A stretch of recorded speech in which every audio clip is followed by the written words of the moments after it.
Hi, everyone. My name is Heather Hunstable. I am a nurse practitioner with Aspire. I work currently in our Midland clinic.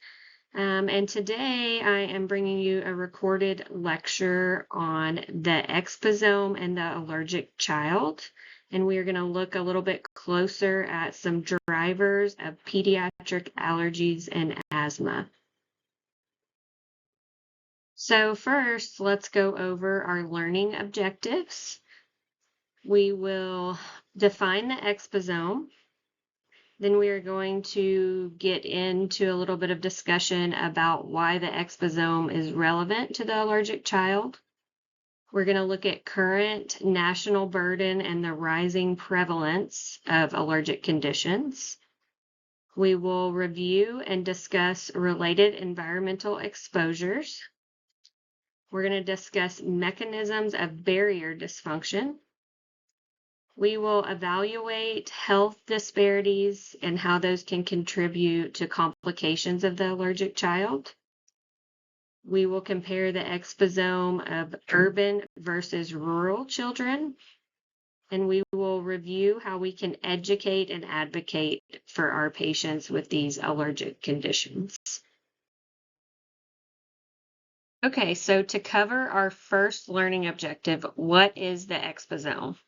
So an exposome is defined as the measure of all the environmental exposures an individual experiences over their lifetime and how those exposures interact with their genetics to impact the biology and health. So there are going to be two parts, internal, external. We're going to review those and how those kind of work together throughout the lifespan. So as I mentioned on the previous slide, the exposome concept has two main parts. The first part are the internal factors. So those can be described as inflammation, metabolism, oxidative stress, immune signaling, individual microbiome, can be related to your genetics, your health history.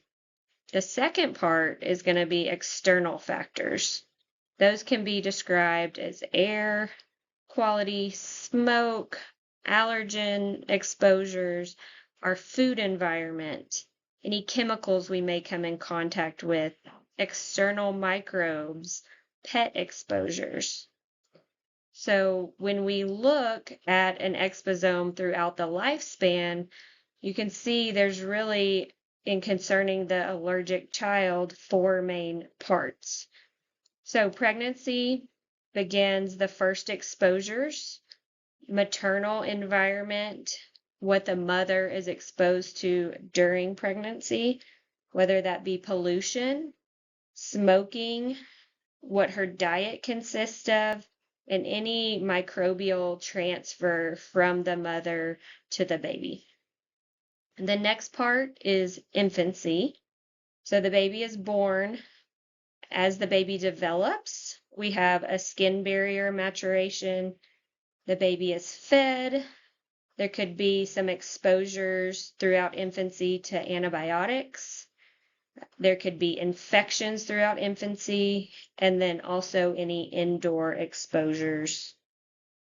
As we look into childhood, then we start talking about school exposures, exposures to traffic, whether that be traveling to and from school, riding buses. We look at housing quality, where the child lives throughout their childhood, what exposures are there. Climate, neighborhood level. So talking about, are we living in an urban neighborhood, a rural neighborhood, what those factors are, and then looking to adolescence as they mature from childhood into adulthood. Adolescence is going to be those persistent exposures that occur long term and kind of how those project into adulthood. Okay, so I couldn't choose just one photo. I actually liked how both of these looked. So you can see that Across the bottom, you have the life course. On the picture to the left, you can see a fetus into infancy, childhood, developing into adulthood, and even older age. For this presentation, we're obviously talking about the allergic child, but you can see that exposome has three major parts. So we have specific external exposures. Those are specific to the individual, what their chemical exposure is, what medications they take, how much sleep they get, what their diet is, whether or not they're exposed to smoking or secondhand smoke, how much physical activity they get. And then on that same picture to the left, you can see the second part is the general external exposome. So those are really things that an individual may not necessarily have control over, things such as the climate, the urban environment exposures, the air pollution, the road traffic, the amount of stress their body is put under. And then you also have the internal exposome, and those are related more to biologics. So their genetics, how their body responds to stress, which we'll look at a little bit more, but that oxidative stress, talking about their blood pressure, their weight, their inflammatory markers, their gut biome. So all those things you would think of that are individualized, but they're internal to the patient. And then the picture on the right is just a different view of the similar concept, breaking down those internal and external exposures and how those interact with the patient and their health risk. So when we do a recorded lecture, obviously there's no audience interaction, but I thought it would be kind of fun to throw in a few reflection questions just as knowledge checks when we go throughout this presentation. So our first reflection question is, what do you think are the top 3 factors related to a child's exposome that can increase their development of asthma and allergies? And then maybe what are the top 3 factors that you would predict could be protective? So I'm going to give you a few seconds. If you have a piece of paper, just kind of jot down what you think the top 3 potential for development or the top 3 potential that could be protective, and just write those down, and we'll look over those things throughout the presentation.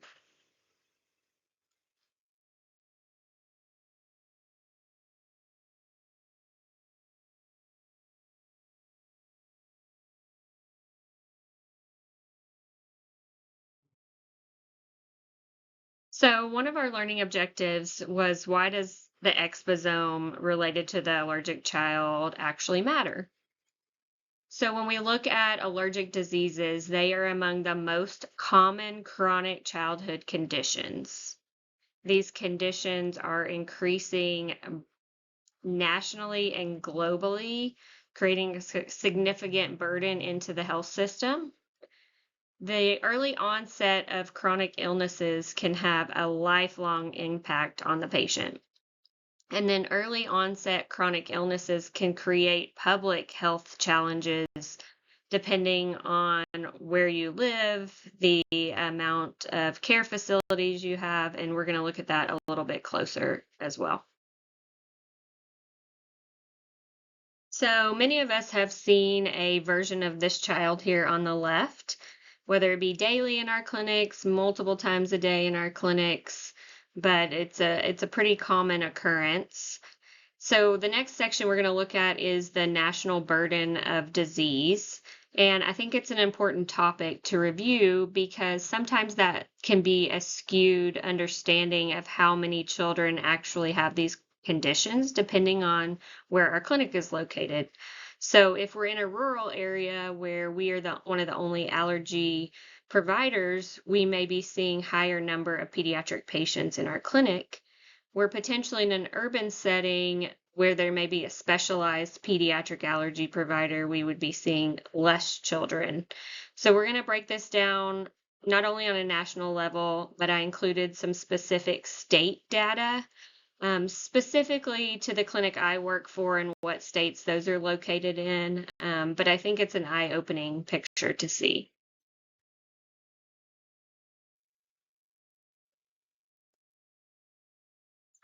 This slide right here is going to break down atopic dermatitis, allergic rhinitis, and food allergy, which we aren't covering much of in this lecture. This is a national picture from the CDC from 2024, ages 0 to 17. It's a percentile based, so percentage-wise, 29.5% of pediatric patients 0 to 17 are diagnosed with an allergic condition. That is basically 1/3 of our pediatric patients. Then when you look further into the breakdown, seasonal allergy, 20% of pediatric patients, eczema, 12.7, and then food allergy, 5.3.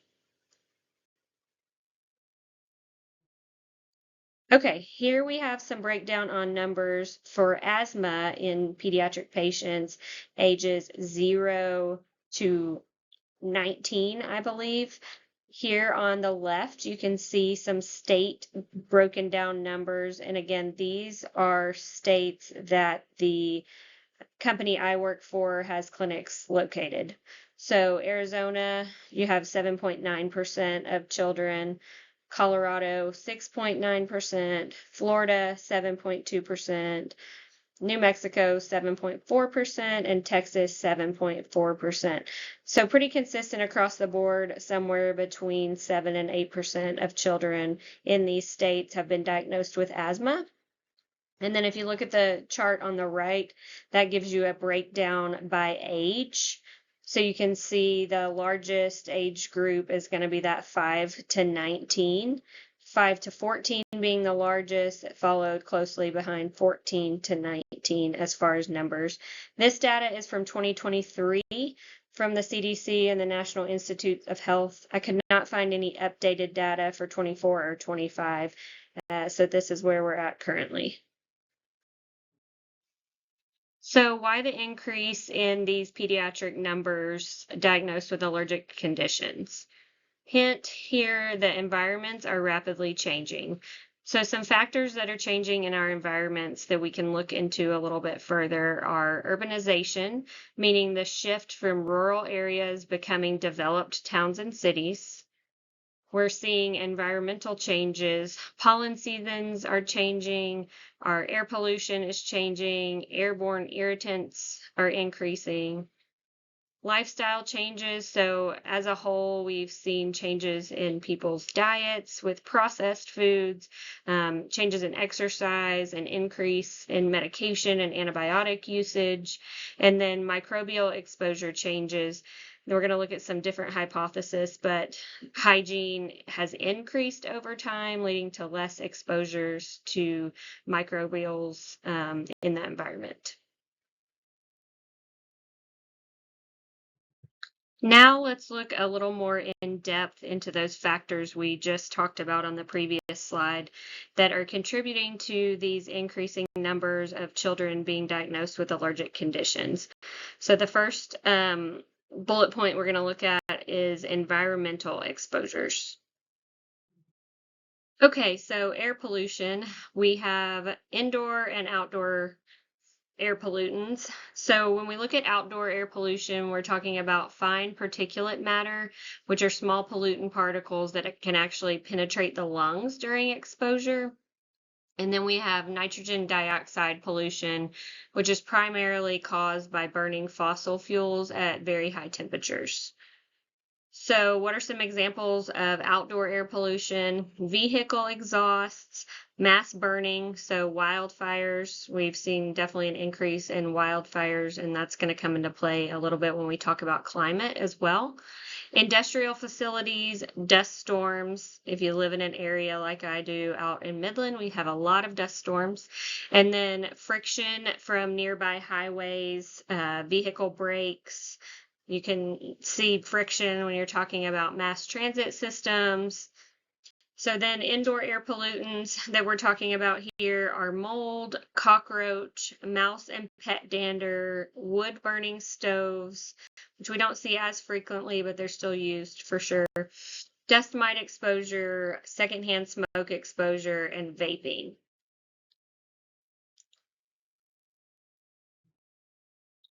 We have now come to our second reflection question. So get your pen and paper out. I want you to kind of just jot down some thoughts here. But first off, where are some common places that pediatric patients might commonly experience exposure to indoor air pollution? What about where they may experience outdoor air pollution? And are there any preventative measures that we can educate about? And we'll get into that a little bit further. Next, let's look at climate change effects. So another piece of the environmental exposures that our pediatric allergy and asthma patients can experience. So climate change alters the allergen environment, the pollution environment, and the housing environment all at the same time. So how does it do that? First of all, longer pollen seasons. So when our climate changes, we see warmer temperatures that can last longer throughout the year. This can extend our pollen season, can extend the allergen exposure windows for those pediatric patients, and definitely increase the seasonal intensity of those specific pollens. So the next factor, mold and dampness. When climate changes, we have increased flooding, increased storms, increased humidity shift indoor and outdoor, and this can cause fungal exposures, molds to grow in homes, molds to grow outside. And then a third piece is pollution. So air pollution and climate change are both directly affected by the same influence, and that is the burning of fossil fuels. So when we have a higher burning of fossil fuels, it changes our environment, changes our climate, also causes air pollution all at the same time. So those are directly related. They affect each other. They kind of play back and forth on one another. Here is another graphic just to kind of give you a visual about the impact of climate change on human health. So this is an overall picture of how climate change affects human health, but specifically for our purpose, we want to look at on the top right green area that says air pollution. Obviously affects asthma and cardiovascular disease. And then if you look down two more to the brown area that says increasing allergens, and obviously that affects our respiratory system, asthma, allergy symptoms. So just a nice little visual to keep in your mind.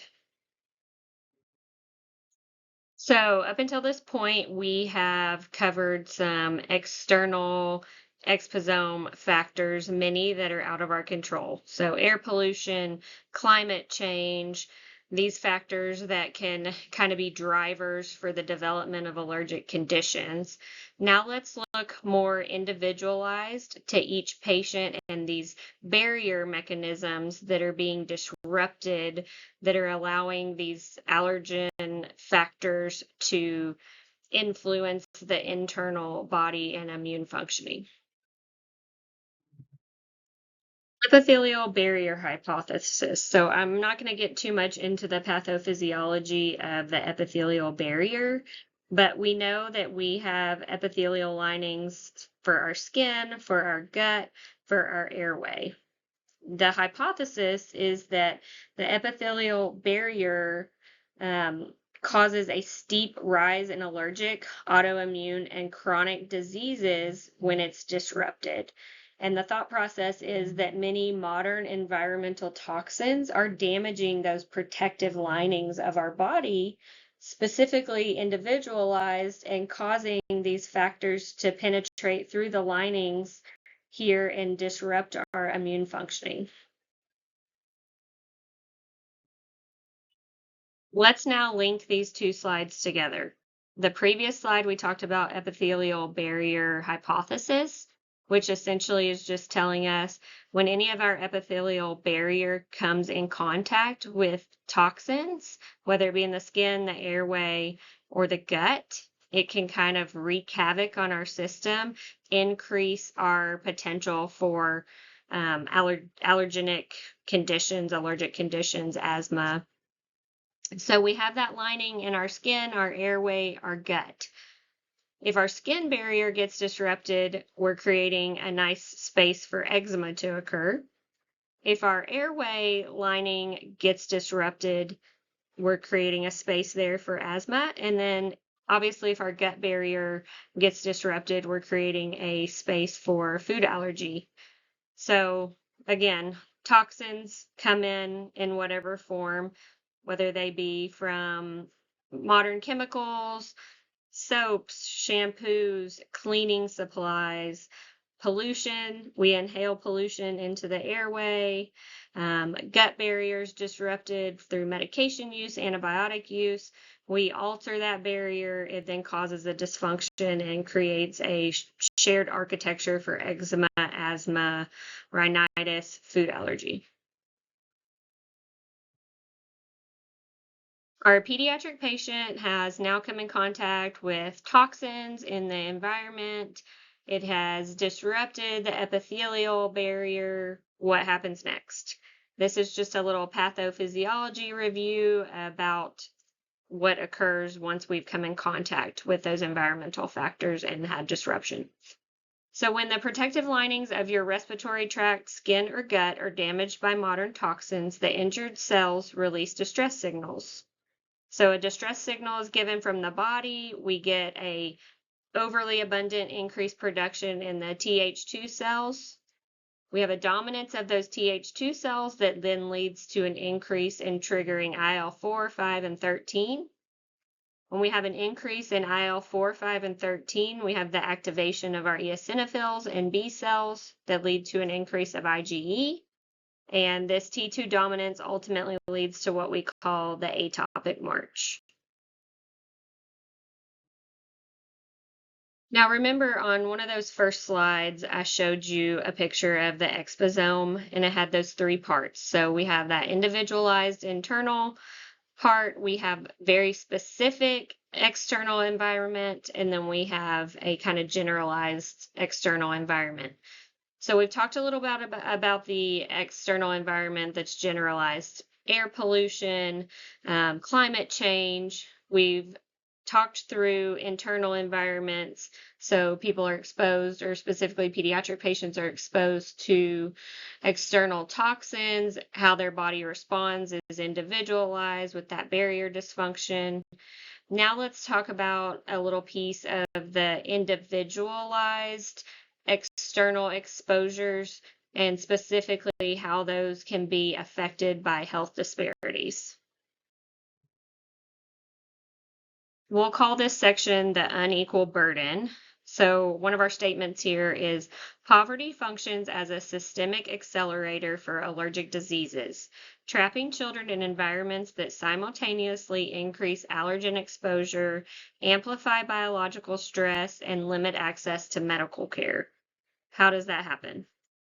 So first, substandard housing. So low-income rental housing often suffers from structural dampness, plumbing leaks, poor ventilation.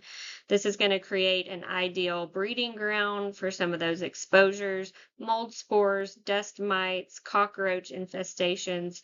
These exposures can occur from birth, really early childhood, and children can be in these environments for a lengthy amount of time. Second, let's look at proximity to traffic. So low-income neighborhoods are frequently zoned near major highways, distribution hubs, and industrial sectors. This subjects children to high daily concentrations of pollution, which we've talked about, which act as chemical adjuvants to supercharge allergic conditions and sensitivities. Another statement we want to look at when we're looking at the unequal burden of the allergic child and health disparities is poverty causes chronic low-grade biological stress that can alter a child's developing immune system. This can be referred to as oxidative stress or toxic stress. So if you go back again to that graphic that had the 3 parts, you'll find oxidative stress under the internal environment piece. So let's kind of review that and what that essentially means. So cortisol and immune skewing. The stressors of poverty can trigger a continuous release of stress hormones such as cortisol. Over time, this chronic release of stress hormones can disrupt our immune regulation. So when our immune regulation is disrupted, our protective T cells are suppressed, and we get that overabundance of those Th2 allergic cells to present. Secondly, dietary deficiencies. So limited budgets often restrict access to fresh whole foods. Diets high in cheap ultra-processed foods occur, lacking nutrients. So the child is stripped then of antioxidant defenses needed to counteract that oxidative stress. So again, we're talking about airway, skin, gut. Gut plays a role in our barrier defenses. When we remove protective pieces from the gut lining, we can increase that dysfunction of our epithelial barrier. On the previous 2 slides, we talked about the unequal burden, specifically related to pediatric patients that are exposed to poverty type situations. Now let's look more generalized at overarching barriers to care that can occur with any pediatric patient, essentially. So barriers to care are the financial, geographic, and systemic obstacles that prevent an allergic child from getting proper and timely medical treatment. So number 1, financial, high medication cost. As we all know, trying to find a medication that is covered by insurance or that is acceptable for a cash pay patient can be difficult, right? Financial can also include the inability to mitigate the environment, meaning they're living in a place that they can afford, but may have exposures to molds and pests and those types of things. Coverage gaps with insurance, employment. Mom has to work, dad has to work. They can't afford to take off work for appointments and diagnosis, can't get to pick up prescriptions, etc. So another part of this is geographical, right? A shortage of specialists, travel burdens, wait times. Depending on where you live, if you're rural, you may not have the availability of a specialist. You may have to travel a long time. If you're in an urban area or even rural, you can have long wait times before you can get that initial consult. And then generalized barriers to care continue. The third piece of this is systemic obstacles. So here's another statement. Navigating the modern healthcare system requires a high level of specialized knowledge and time. So when we look at the allergic child, they require complex planning. So managing allergic conditions requires tracking maintenance medications, rescue medications, avoiding triggers, having emergency action plans for home and school. They have to understand crisis management. So because accessing primary care can be difficult, sometimes they rely on the emergency department when that is their only availability. Remember, the ER can stop an acute asthma attack, but helping patients to understand that it doesn't really focus on prevention and chronic daily medications. And then communication barriers, understanding complex medical instructions and advocating for a child within the school system can be difficult. Especially when there's a communication barrier or somebody doesn't understand and they don't understand the education we have provided to them. The next big piece of this we're going to look at is urban versus rural environments and how that part of the exposome can affect the allergic child, can contribute to the development of these allergic conditions. So, reflection question number 3. Do you believe there is a divide between the immune development of children based on where they live? Why or why not? So, before you go to the next slide, just take your pen and paper, jot down yes, no, and then we'll get into detail of this. Hopefully, many of you answered yes to that reflection question because yes, location does matter. So there is a difference between urban and rural immune development, and it is fundamentally based on microbiome exposure and environmental training. So where a child grows up largely dictates whether their immune system learns to tolerate the world or stays hyperreactive, which is what we talked about with that atopic march. The farm effect. So, the farm effect is a phenomenon stating that children raised in traditional rural or farming environments typically develop high, resilient, balanced immune systems. So, how does that work? So, early microbiome overload. They have an exposure to a diversity of bacteria, fungi, and harmless soil microbes early in life. The early exposure to these elements acts as a trainer for the immune system, and it teaches the body to tolerate harmless environmental proteins. So they have an immune regulation instead of an overreaction. And then animal contact. So regular contact with livestock, cows, horses, farm dogs, heavily enriches the child's gut and skin microbiomes. The hygiene hypothesis is almost the opposite or the reverse of the farm effect. So the immune system requires specific training and exposure during early childhood to develop regulatory T cells and Th1 pathways. Without this training, the default pathway is the Th2 atopic march pathway. So the farm effect is talking about early exposure to microbiome specific elements, where the hygiene hypothesis is the reverse of that, that we can be too clean, so to speak, and not allow our children to be exposed to these specific microbes. So growing up in an overly sterile urban environment can reduce contact with beneficial bacteria and endotoxins, so low animal and harmless soil bacteria exposures. Early antibiotic use, so heavy use of antibiotics in infancy can alter the gut microbiome, destroying the bacteria, the good bacteria needed to stimulate immune calming cells. And then birth method and diet. So cesarean deliveries and lack of breastfeeding can delay the healthy microbiome colonization of an infant's gut, leaving the immune system to be naturally skewed towards the atopic march Th2 pathway. So I think this is important when we are seeing new patients for allergic conditions. Sometimes we don't even think to ask about these specific elements of their health history. One last hypothesis we're going to look at is called the biodiversity hypothesis. So the biodiversity hypothesis states that contact with natural environments enriches the human microbiome, which in turn balances the immune system and protects, while the reverse of microbiome depletion, indoor confinement, and altered diet can push towards allergic sensitization. So here's a little chart looking at the difference in rural and urban.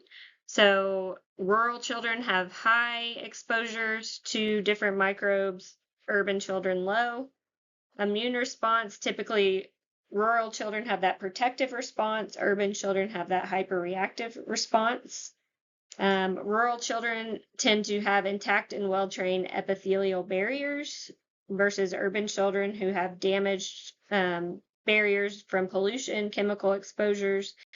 So the common outcome is rural children have lower rates of allergies, asthma, and eczema, where urban children have higher rates of atopic march. Okay, now let's look at the big picture. Let's see how all these moving parts kind of fit together for the allergic child. So the allergy equation, what essentially does that mean? Basically, you have three parts here that kind of work together to show us our disease expression. So we have genetics, which is kind of the baseline, family history sets up your baseline susceptibility. You have the environment, which is that part of the exposome we looked at that can kind of be the accelerator that can disrupt your barriers, your protective barriers. And then you have those exposures that can be individualized to specific microbiomes that kind of train our immune system. So remember, those three pieces work together. They're all part of the exposome. They can be individualized, they can be generalized that we cannot control, but they all work together for our disease expression. Here is just another graphic to kind of keep in the back of your head. Essentially, it's trying to show you, I think, urban versus rural, that urban side with that barrier disruption from pollution, chemical exposures, climate change, the potential exposure when you live in urban environments to molds, and how that disrupts our immune system. On the other side, you have the nice, lovely farm effect over there where you have these exposures that are more protective and help our immune system to be balanced and regulatory. So again, just a nice little graphic for you to see. Last reflection question, what can we do as clinicians to educate our patients? So we've now seen kind of the big picture of the exposome, the pieces of the exposome, how that plays a role into the development of the allergic child. So where can we now teach our patients or our parents about how that affects these pediatric patients? Here we go. So, some ways to advocate and educate. First off, encourage early and often food introductions. So, we didn't get too much into food allergy in this presentation because there's several other food presentations in this conference. But that is an important piece as well. Encourage dietary diversity. So whole foods, fiber-rich foods, remember those can increase the healthy gut microbiome versus processed foods that can actually damage that barrier. Direct spoon feeding, so trying to prevent allergenic foods coming in contact with maybe a disrupted skin barrier. Managing eczema aggressively. So again, protecting and improving that skin barrier in those early eczema patients can really help prevent further issues and developments in the allergic child. Allowing children to play in healthy pesticide-free soil outside those good healthy microbiomes that we see in the farm effect in the rural children can actually increase our protective mechanisms. Encourage early pet exposure. Again, exposure to healthy pet microbiomes can increase our protective mechanisms. And then limit the use of harsh antibacterial cleansers for the household. Remember, we talked about sometimes the urban children being exposed to chemicals and clean household environments, and how sometimes that can cause a breakdown of the skin epithelial barrier.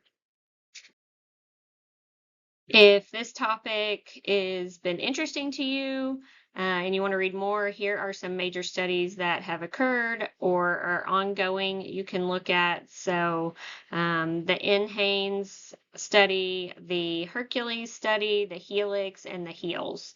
And then obviously there's some more references on the following two slides. Okay, here are all my references listed that I use for this presentation. If you have any questions or want me to send you any links, feel free to reach out.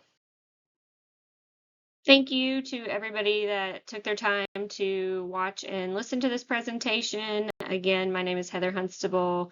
If you have any questions, I'll drop my email below and feel free to send me an email. Thank you.